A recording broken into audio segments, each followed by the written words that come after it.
आपके अंदर जुझारूपन, युवा जोश के अंदर होता है, वो आपके पुलिस कप्तान के अंदर देखा तो हमें बहुत अच्छा लगा।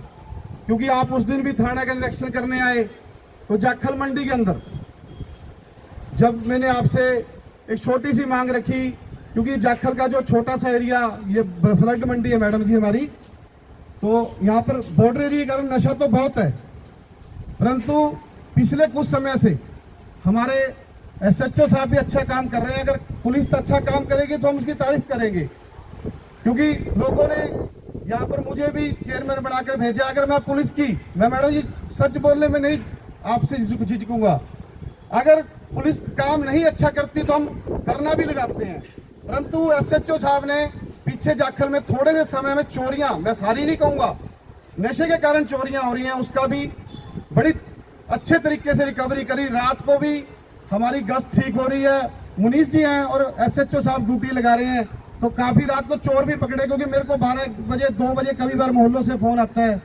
तो ये इसको कहते हैं ट्रिपल इंजन, जो लोग कहते हैं ट्रिपल इंजन इसे कहते हैं, क्योंकि जनप्रतिनिधि हमारे सीएम साहब, हमारे यहाँ टोहाना हल्का से बराड़ा जी, और उसके बाद अफसरों का, अगर अफसर हमारे अच्छे होंगे, युवा हैं, उनके अंदर जोश है, तो मैं आपका धन्यवाद भी करूंगा मैडम जी। आपने उस दिन सख्त शब्दों से जो हमारे चलान करते थे बॉर्डर पर, हमारे व्यापार पर बहुत फर्क पड़ रहा था, तो उसका भी आपने उसी टाइम कहकर हमारा जो ये हल निकाला।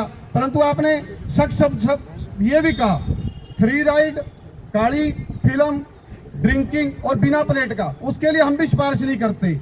हमारे पूरे पार्षदों की टीम भी आई हुई है मैडम जी आपका स्वागत करने। तो हमारे जो नगर पालिका में मीटिंग होती है, हमने सभी जो शहर के प्रतिनिधि हैं, पार्षद हैं, इन्होंने ये भी कसम खाई हुई है, नशे के खिलाफ हम कोई भी किसी की सिफारिश करने थाने में नहीं जाएंगे। तो ये नशे के मामले में कोई है, किसी भी घर का उठा लो। ये डिवीजन और मैडम का छोटे टाइम के अंदर यहाँ पे आना, तो ये आप लोगों की तरफ प्यार दिखा रहा है कि हमारा अवेयरनेस है कि जो पंजाब से टच जो भी एरिया है वहाँ पे कम से कम इतनी सख्ताई कर सके कि कोई भी नशा पंजाब से ना आ सके। तो मैडम का हम यहाँ पे पहुँचने पर बार बार धन्यवाद करते हैं। एक बार जोरदार तालियां बजाएं। पे सारे बोल रहे हैं तो नशा चल कहाँ से रहा है हमारा। हम सभी प्रशासन को बुराइयां देते हैं कि प्रशासन ये नहीं कर रहा, प्रशासन वो नहीं कर रहा। हर आदमी अपने घर का राजा है, जिसका 200 गज का मकान है, 100 गज का मकान है, 250 गज का मकान है, वो अपने मकान को अपने घर घर की पैरवी कर ले, बाकी हम देख लेंगे। जिस आदमी ने अपना घर संभाल लिया तो ये जो समाज है ये अपने आप ठीक हो जाएगा।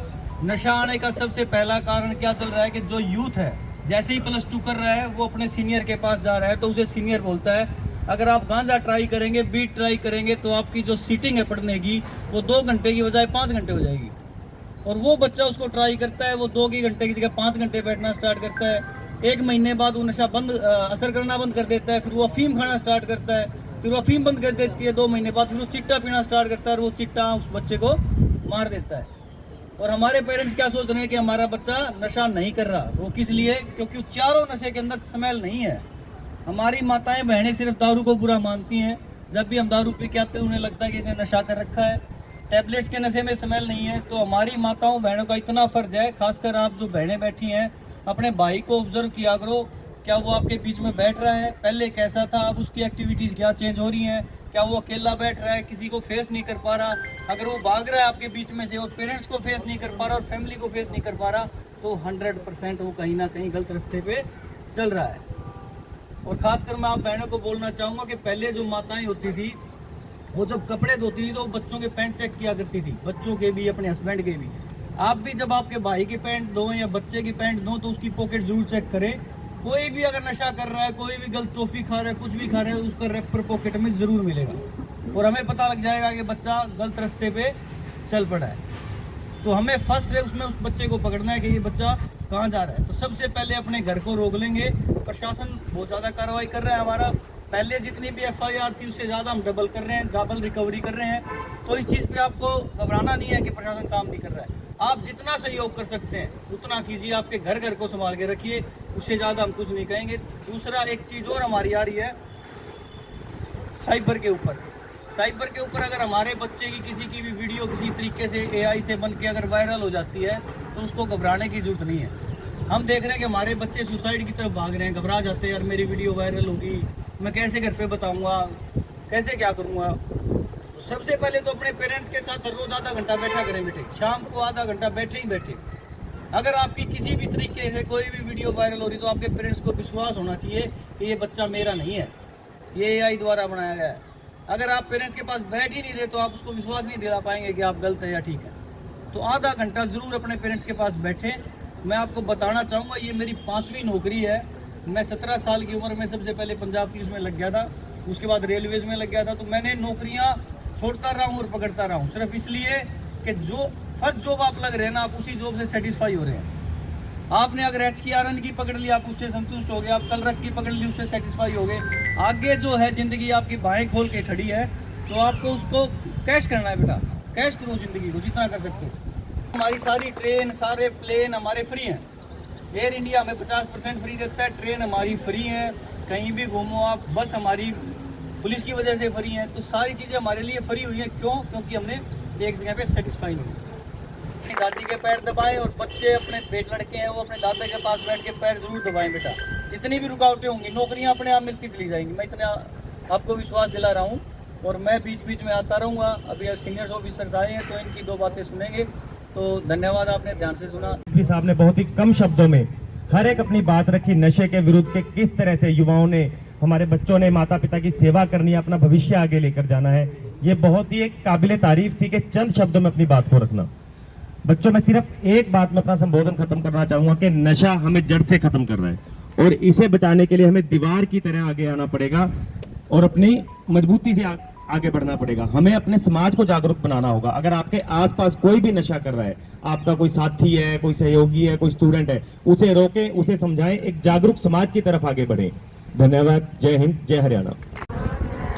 तो आज हम सभी यहाँ पर एकत्रित हुए हैं एक बहुत ही महत्वपूर्ण उद्देश्य के लिए, और वो है नशा मुक्ति।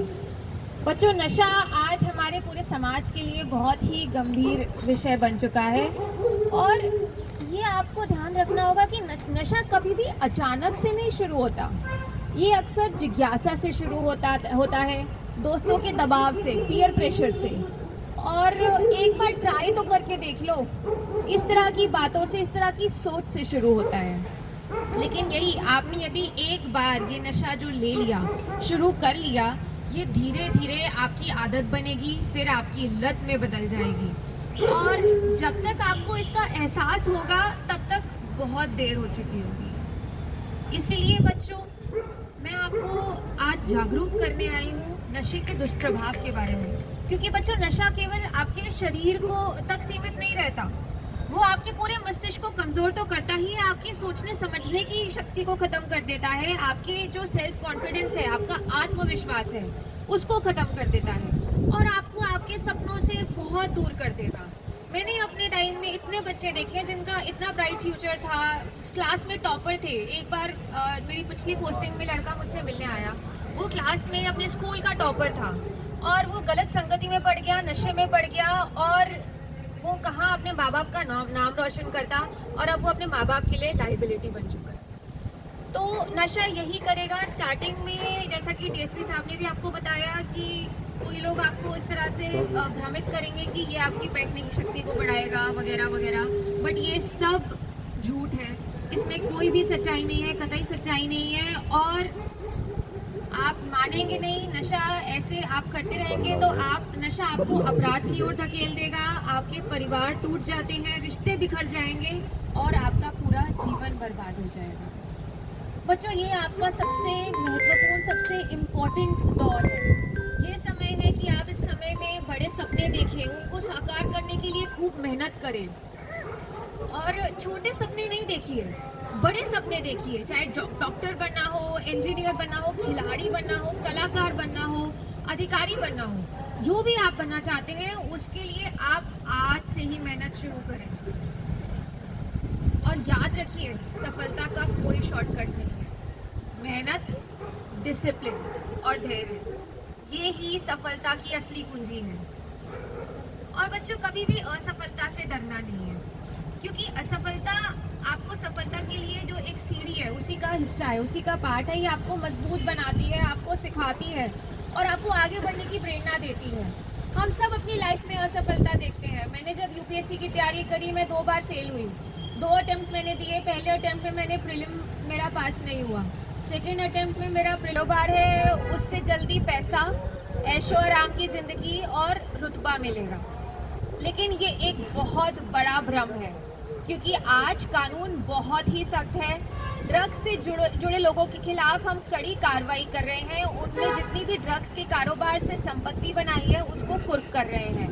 आज तक अभी तक फतेहाबाद जिले में 5 करोड़ तक की संपत्तियां जो कि ड्रग्स की कमाई से कमाई थी, वो सब कुर्क की गई हैं। और भी आइडेंटिफाई करके हम कोशिश कर रहे हैं कि ज़्यादा से ज़्यादा इनको कुर्क किया जाए। तो बच्चों, याद रखना, ड्रग्स की कमाई में कोई भी ड्रग्स के कारोबार में कोई भी पैसा नहीं है, कोई भी शान नहीं है। यानी कि 5 मई को एक रक्तदान शिविर का आयोजन कर रहे हैं। पीड़ित बच्चों के लिए 38 बच्चों को हर महीने खूनदान चलता है।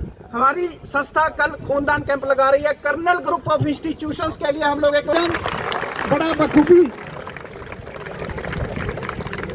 ज्यादा समय ना लेता हुआ मैं सारे